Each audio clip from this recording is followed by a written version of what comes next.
عہد رسالت میں، عہد خلفائے راشدین میں، عہد صحابہ میں، عہد ائمہ میں اس کا کوئی تصور یعنی منانے کے حوالے سے موجود نہیں ہے۔ تو مفتی صاحب یہ بتائیے گا پھر یہ کب شروع ہوا؟ یہ دنیا میں رب کی زمین پر سب سے پہلے قاہرہ میں جو فاطمی خلفاء تھے نا، جی یہ کٹر شیعہ اور رافضی عقائد کے حامل تھے، کٹر سخت۔ اس کا آغاز سب سے پہلے دنیا میں انہوں نے کیا، اور یہ 4 صدی ہجری کے اندر ہوا ہے، یعنی 4 صدی ہجری میں جا کر، اور یہ تقریباً ہوا ہے 361 یا 62 ہجری میں، یعنی وہ 4 صدی ہجری ہوئی۔ 350 سال کے بھی بعد یہ کام رافضیوں نے، کٹر جو ابن سبا کے پیروکار تھے اور ان عقائد کے علمبردار تھے، ان لوگوں نے سب سے پہلے یہ شروع کیا قاہرہ میں، اور وہ سال میں 6 میلادیں منانے کا انہوں نے آغاز کیا۔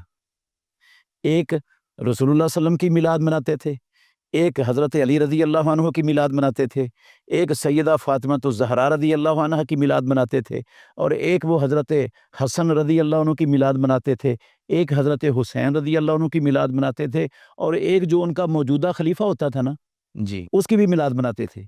یہ 6 میلادیں دنیا میں سب سے پہلے 4 صدی ہجری میں 362 سن میں یہ قاہرہ میں ان رافضیوں نے شروع کی۔ اس سے پہلے محدثین، ائمہ اربع، ان کے شاگرد، صحابہ، تابعین، تبع تابعین، کہیں اس کا تصور بھی نہیں تھا ان میلادوں کا۔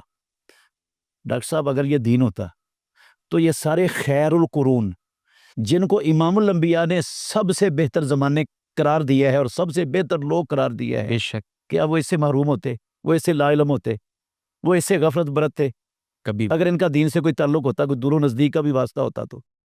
اچھا، پھر یہ چلتا رہا ان فاطمی خلفاء کے دور میں۔ پھر ایک خلیفہ آیا، افضل بن امیر الجیوش اس کا نام تھا، اس نے اس بدعت کا خاتمہ کر دیا۔ جی یہ بدعت ختم رہی۔ پھر 7ویں صدی ہجری کے شروع میں، 600 سال بعد رسول اللہ صلی اللہ علیہ وسلم کے اس دنیا کے جانے کے، عراق میں اربل کا ایک بادشاہ تھا، فاسق، عیار، مکار، بے دین، مظفر الدین ابو سعید کوکبری اس کا نام ہے تاریخ کے اندر۔ وہ شخص تھا، اس نے دوبارہ اس کا آغاز کر دیا دنیا میں۔ یہ کچھ دیر مٹا رہا فاطمیوں کے بعد، فاطمیوں نے اس کو شروع کیا تھا 4 صدی ہجری میں، پھر 4 صدی ہجری میں افضل بن امیر الجیوش کے اس کے خاتمے کے بعد یہ ختم ہو گیا دنیا سے یہ سلسلہ۔ پھر 7ویں صدی ہجری میں یہ اربل کا جو حکمران تھا، یہ ابو سعید کوکبری، اس نے دوبارہ شروع کر دیا، اور اس کو کچھ درباری مولوی مل گئے۔ ان درباری مولویوں نے اس کو مواد فراہم کیا، جس مواد کی بنیاد پر یہ مضبوط ہو گیا۔ اور یہ ہمیشہ، ڈاکٹر صاحب میں یہ بات کہنے میں کوئی ہچکچاہٹ محسوس نہیں کرتا، جتنا نقصان درباری مولویوں نے اسلام کا کیا ہے دنیا میں، شاید کوئی یہودی یا عیسائی بھی اتنا نقصان اسلام کا نہیں کر سکا دنیا میں، کوئی غیر مسلم بھی نہیں کر سکا۔